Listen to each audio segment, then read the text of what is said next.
Alright guys, welcome back to the channel. Thank you for checking the video out. Today we have more PlayStation news, rumors, and leaks to go over and cover. So before we dive into these topics, as always, if you end up enjoying the video or finding it informative, be sure to leave it a like. And if you are new here to the channel, please consider hitting that subscribe button as well. We're starting here with the announcement of a free PS5 upgrade for World War Z Aftermath. It's going to bump the game up to 4K resolution at 60 frames per second.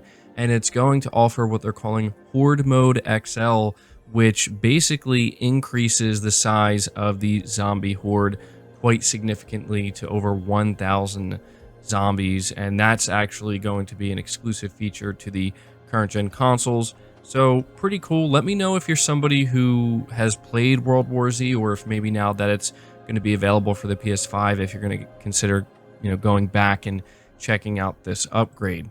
Next up, we have a new patent that shows Sony is diving deeper into cloud gaming. This comes from PlayStation Universe, where they say a new Sony patent discovered by Very Alley Gaming shows the company looking deeper into cloud gaming, as the new patent describes a pass-through device players could use in conjunction with a preferred streaming stick to play games through PlayStation Plus. The patent describes the cloud service used as PlayStation Now, though it was written prior to the reveal of the new tiered PlayStation Plus service. So if this were to release today, it would probably just be available for those who are subscribed to PlayStation Plus Premium. This new pass-through device could be Sony's chosen method at combating the kind of reach Microsoft currently has with the Xbox Cloud gaming service. It's already possible to simply download an app on your smart TV and play Game Pass games with a connected controller through streaming.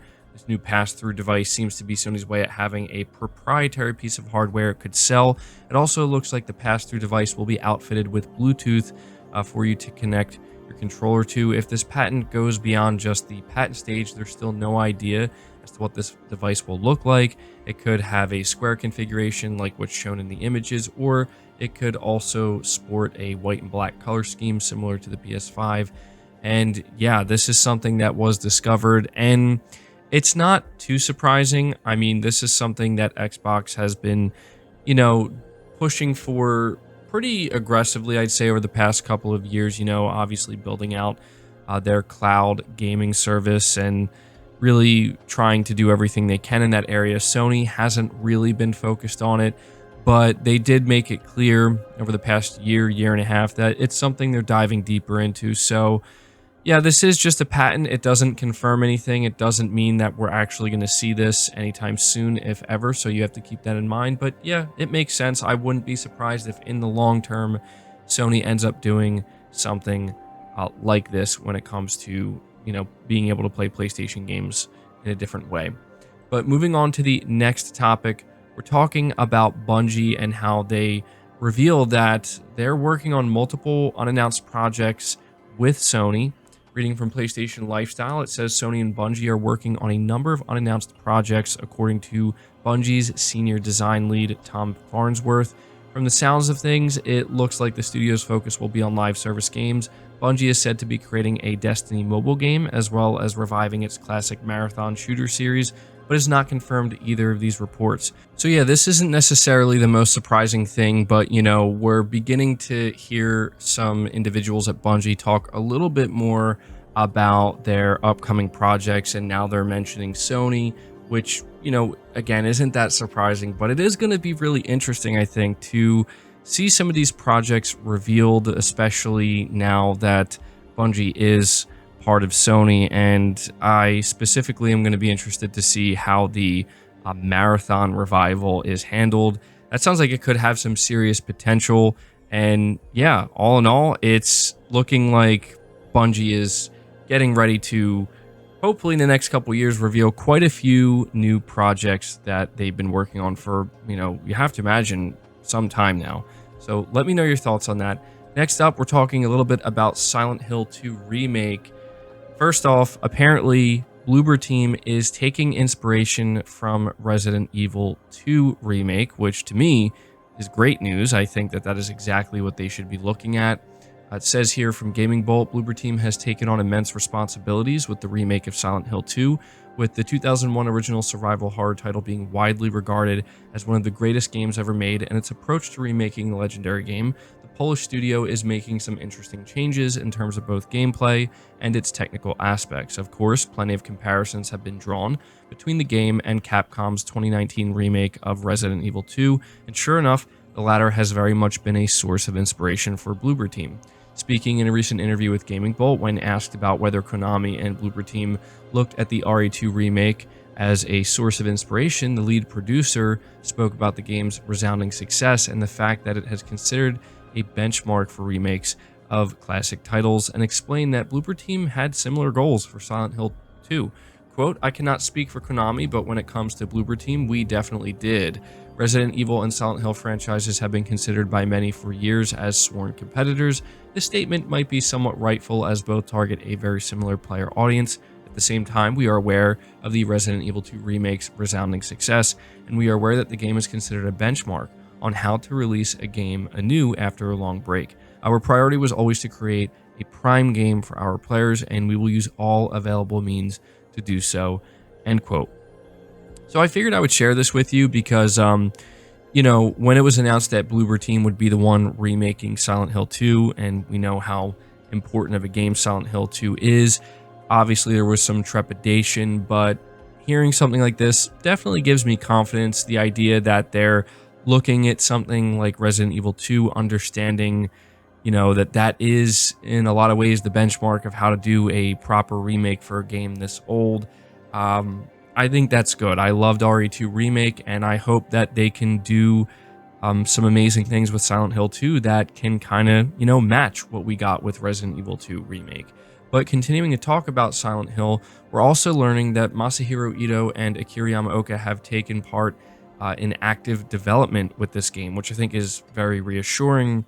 It says here, speaking once again with Bloober Team, the lead producer on Silent Hill 2 Remake talked a little bit more about Yamaoka and Ito's role on the project, explaining that both have taken active part in development. Quote, "We fell out of our chairs knowing we had the original creators on board.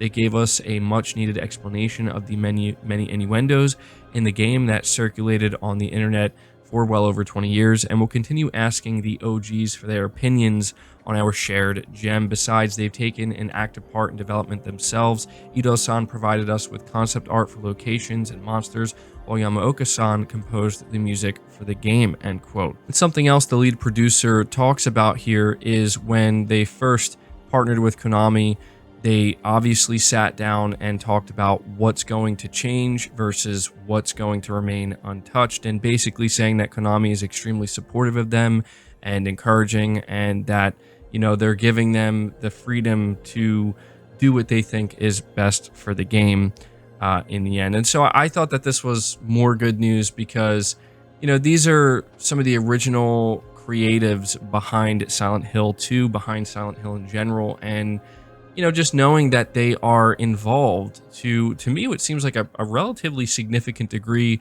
I think that's ultimately going to bode very well for Silent Hill 2 Remake. So let me know what you think about this. But we are moving on to the final topic here, and this is a potentially very concerning one, but I have to make it known right up front that this is not verified. This is not coming from Sony themselves, but it's coming from individuals who are apparently getting, I guess, what we would assume to be somewhat of an influx of PS5s that are having some issues.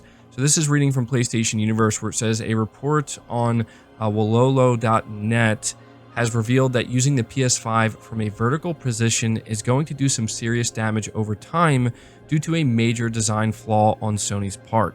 While Sony officials and numerous tech websites have said that it doesn't matter which way the PS5 is used, a number of hardware experts and console retail shops 2 years after launch have found that using it vertically can damage the system permanently. The problem lies with the fact that the liquid metal used to cool the APU is prone to spilling and becoming uneven, which impacts the cooling. The owner of I Love My Console, a retail shop in France, has been trying to raise this issue to a wider audience for months now, claiming that this problem is not an isolated issue. He claims that there's a high risk of PS5s that are being used vertically for a lengthy period of time, and It isn't just limited to one model, with both the standard and the digital only editions impacted. The problem lies with the PS5's seal between the APU and its cooler. It can sometimes move or become damaged.